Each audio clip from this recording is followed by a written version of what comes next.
My name's Jason Jarrett. I'm an exercise physiologist and an exercise scientist. Every injury is unique, so every movement therapy program should also be unique. Work with me and you'll get the professional expertise you need with your situation.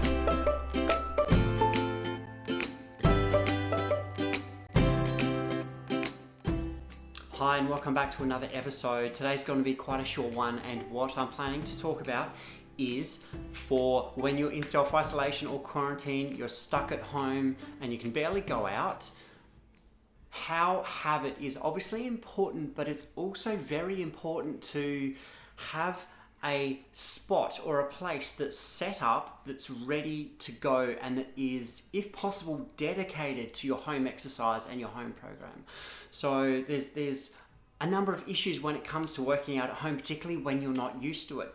Now we're all stuck at home, except for me. I'm lucky enough that I'm considered essential services and I do get to travel into the clinic still. But if you're stuck at home and you're not allowed to really go anywhere, there's new challenges if you're not used to working out at home. Now, another challenge, apart from having a dedicated spot, which in itself can be hard, because what if you don't have a lot of space and this sort of thing? So I'll unpack that a little bit more. But another issue that comes up, and this came up today because I had a telehealth consultation with a client who lives with her family, her brother, her parents. So we were starting a session and we're doing an exercise, jogging on the spot. Jogging on the spot, skipping, these are the sort of things that can be great to do if you're in a confined space, in the privacy of your bedroom or such. Well, one of her family members came in and asked her, can you stop doing that? You're making the house shake.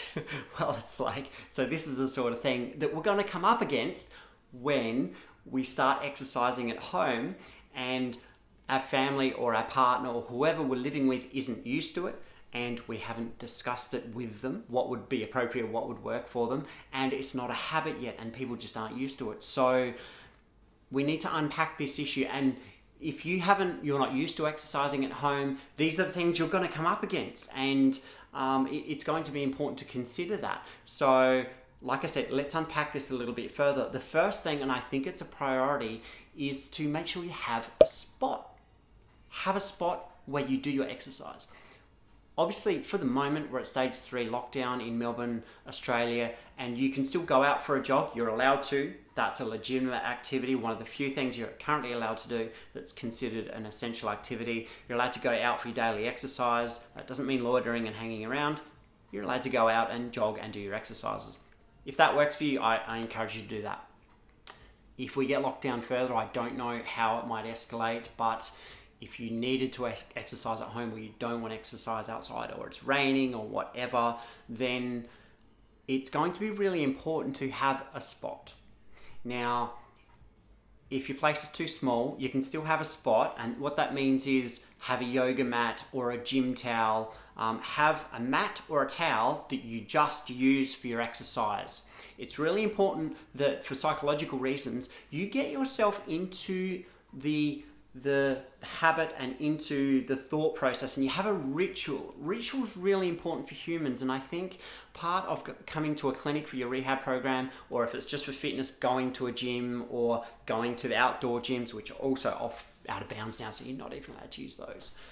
So part of it is ritual. We're very ritualistic as humans. So part of that ritual, don't underestimate this. Have a towel, a specific towel, folded, put with whatever equipment you have at home, put in a special spot. That's your gym. Okay, that's your gym now. You've got your gym towel or your yoga mat, you've got your 2 kilogram weights, whatever you've got, it's there, it's in a spot, it's organized. You're going to feel a lot more inclined to exercise if you've got all your stuff right there, it's ready to go, it's looking at you when you walk into that room. You're way more likely to use it. Have your exercise clothes there too, your whatever's, whatever you plan to exercise in, have it with it, all folded neatly, nicely, or at least all together. This is your ritual now. This is your spot.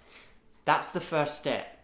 Get it all. If you don't do that, you probably have no intention of even doing the exercise, and that's a different problem that we can do. That's motivation. It's like, well, I'm thinking about it.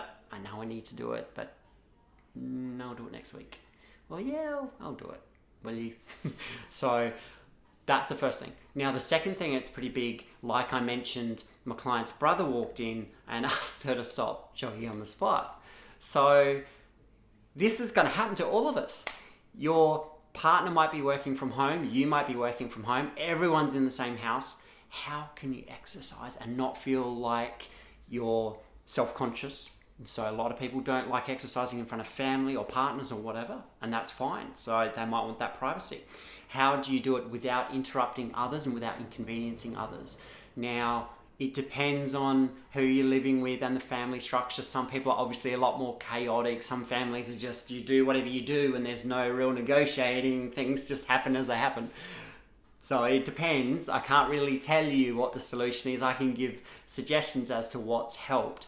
For some people and for a lot of people, it can help just going up to family members and going, look, I know it seems silly, but like, you know, I'd like to use this part of the backyard at 12 p.m. on Mondays and Wednesdays. Might seem weird that I'm saying this to you, but like that's going to be, you know, if that's okay, I want to make sure I've just got that spot reserved, and I'm saying this as much for myself as I am for you, that I'm going to have this spot reserved if that's okay, because I really want to make sure that I'm sticking to my exercise, which is, you know, a priority. And so just having that chat with family in your voice, obviously, however it feels natural to say. Some people might swear at each other naturally, others might be quite formal. I don't know. I'm a mixture of both at home. It depends. Find some way of establishing your boundaries and making a nice request of whoever it is you live with. They've got needs too, and maybe just saying to them at the same time, hey, like, did you want to do the same? Like, maybe if I use this spot of the lounge at 6 p.m. Mondays and Wednesdays, is that okay? Did you want to use that at 7 p.m. or did you want to do Tuesdays and Thursdays if you want to? So, you know, giving and taking is going to be more important now than ever when we're living in such close confinement with people who could drive us crazy. Getting along and compromising and communicating. If you don't let people know what your needs are and make a request and reciprocate, say, oh, be sure to reciprocate. At the same time, say, oh, like, you know, would you like to do the same thing? Did you want to make a time for yours? Or like, just show that it's not all one way. Of course, this is all social skills, and it's important, of course. But just doing that, just making your needs known. So I found these two things are some of the biggest things. Have a spot that you've negotiated. So have a spot that's okay with other people you live with, that you use that spot. Even make a specific time, an appointment with yourself, and let people know that you're using that spot. If it's not in your private bedroom, for example, if it's in the lounge room or a shared area, let people know why you've put your stuff there. If you live with your parents, let them know, Mum, Dad, I've put my stuff here. You know, like, if I could leave it there would be great, because I've deliberately put it there. Like, if you could not move my stuff around, would be amazing.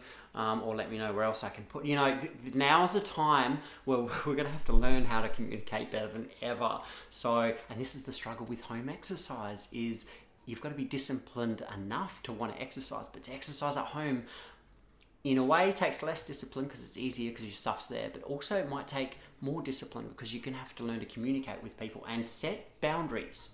So this brings me to the third issue: boundary setting and focusing.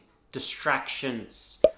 If you're not at a gym or you're not at the clinic doing your rehab work, you're at home, there's going to be way more distractions. TV's going to be over there, computer's over there, your whatever's over here, board games, people walk. So you need to be strict with yourself. So, and this is why I suggested making an appointment with yourself. Okay, 6 p.m. Mondays and Wednesdays, I'm doing my exercise for 45 minutes. Even letting people know. Close your door. You can let people know when you start doing it. You know, if you're living in a place where you're prone to get interrupted, let people know, hey, just saying, you know, I'm doing my exercise. Please, 45 minutes would be amazing. And if they hear weird jumping sounds coming from your room or whatever it is, they know what's going on. You haven't fallen down. But this is the sort of stuff taken into consideration. So minimizing distractions, which includes people.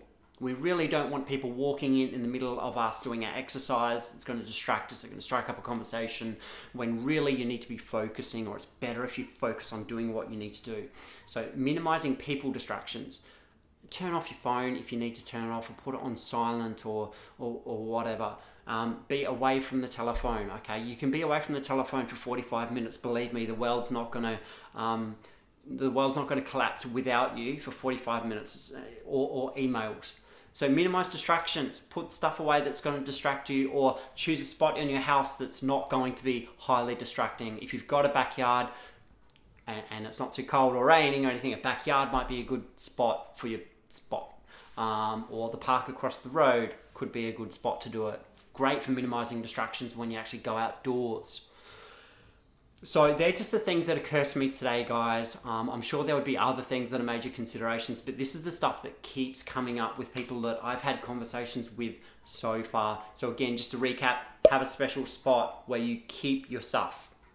Have a special yoga mat or a special towel that's just for your exercise. Have it all together. Second thing was negotiate with family or people you live with. Let them know why that stuff's there, what you're planning to do. Be sure to reciprocate that if they have any requests, because making demands will never go down well. Always reciprocate and communicate. Let people know. Negotiate. That's your second thing. And like I said, your third thing is minimizing distractions, and that's a pretty big thing too. So these are the three areas that I can think. If you do that, look, the biggest issue with home programs is not even going to be the program itself. There's a lot of free stuff online, of course, at the moment. I would argue a lot of it's worth what you pay for it, which is nothing. I think exercise should be customized whether you have an injury or not.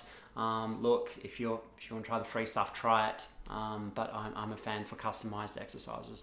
So minimize distractions, negotiate with people, have a special place where you do your exercise. And please feel free to comment if you found anything that helped you that I haven't covered, or that you have any questions. Please feel free to comment.